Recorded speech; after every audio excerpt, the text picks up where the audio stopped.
Hold it! Everything falling off my fucking bike. Just another day. Just another normal day.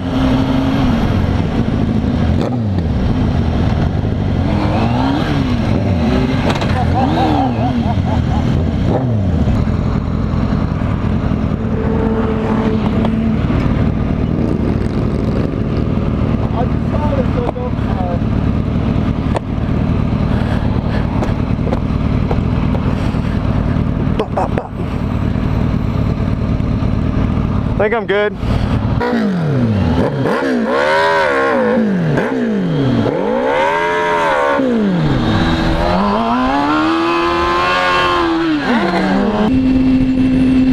Thank you, everybody.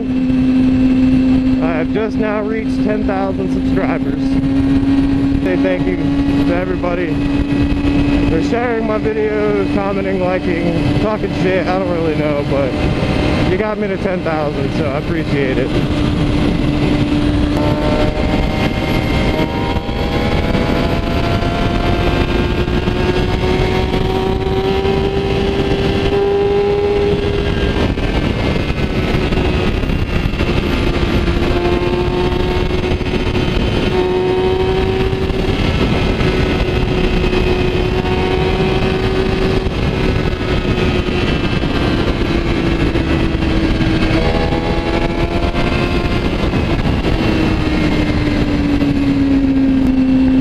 Is running good. I really didn't have any intentions of my channel even going this far, but it's beautiful. It's awesome. When I see something crazy or something just totally awesome that I record, I'm just excited to be able to show you guys. And it's just fucking awesome that I have so many people tuning into my shit. And I definitely can't forget Mr. Morimoto here.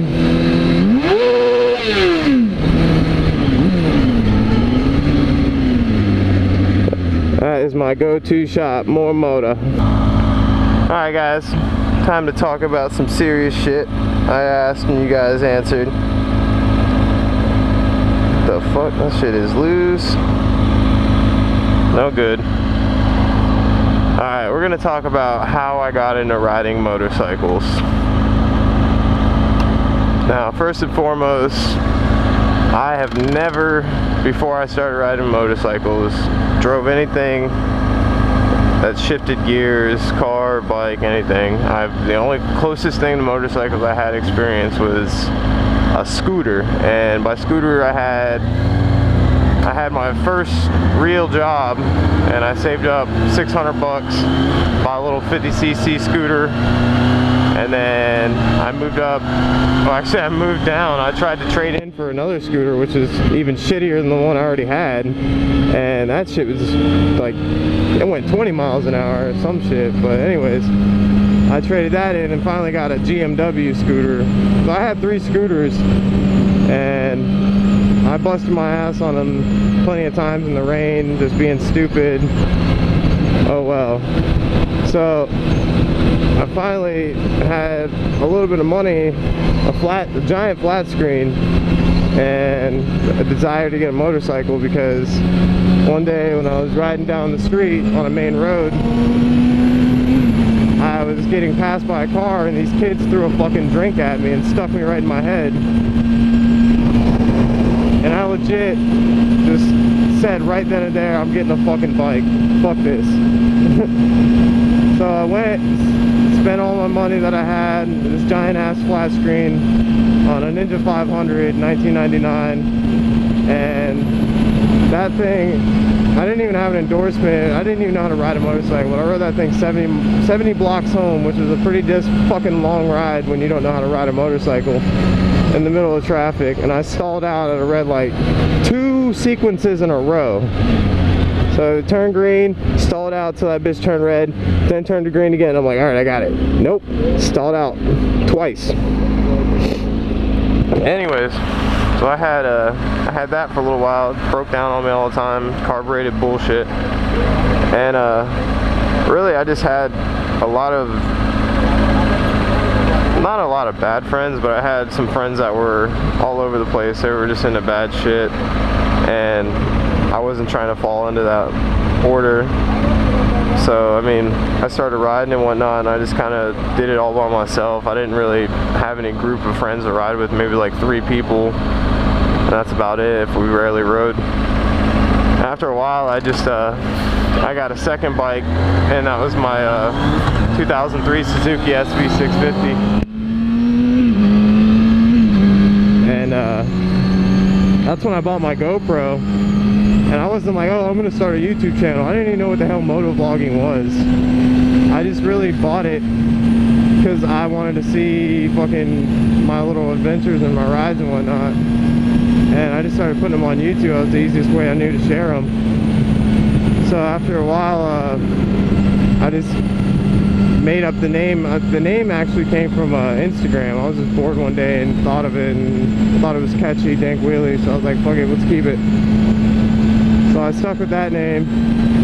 I mean, it's been going along for so long. I'm not gonna change it. It's my favorite. Well, it's not my favorite. But anyways, so I had the SB650, started riding on it, blah blah blah, and that was the first bike I started doing wheelies on. But I had one bad one, and besides that, they were all pretty good. It was a fun little bike. It's like a little dirt bike. So I had that, and then I bought a Ninja ZX6 2001. It was all beat up and shit. So me and my buddy did work to it and made it better, made it nicer. Oh shit, missed the turn.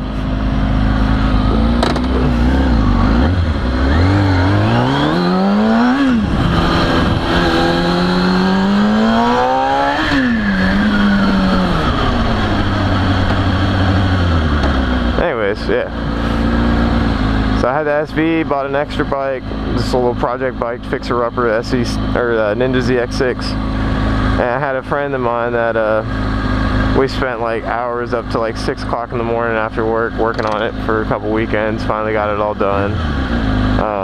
He passed away, and I sold the ZX6 beforehand and my SV650 back to back, and bought my 2007 Yamaha R1, which was the fucking cream de la crop. That was the nicest bike I've ever rode, hands down. Makes Motorsports is where I bought it from, but that was like the bike of my dreams right there.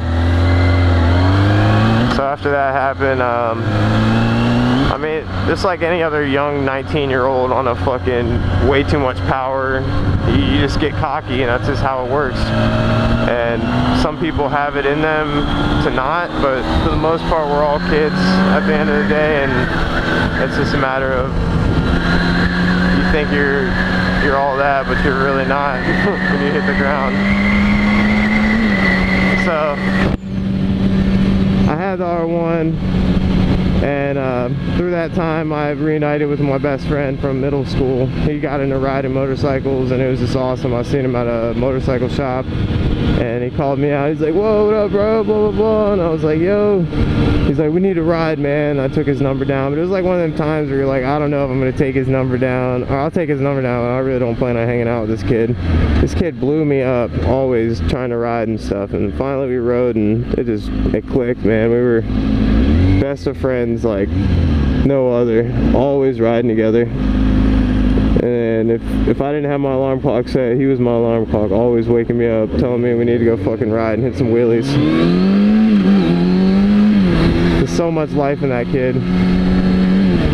And sadly, he passed away, and my bike wasn't trashed at that time. It was fine, nothing was wrong with it. It was good condition.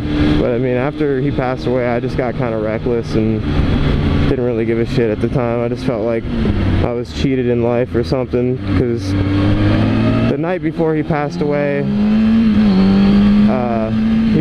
right when the afternoon started on a Saturday, and the Friday night before, he hit me up to go to hang out at his house. It wasn't just like a normal hit up, like go out and ride. It was just a typical, or it was just straight up friendship, wanting to hang out and not go and ride, just hang out and chill and just have some real conversations.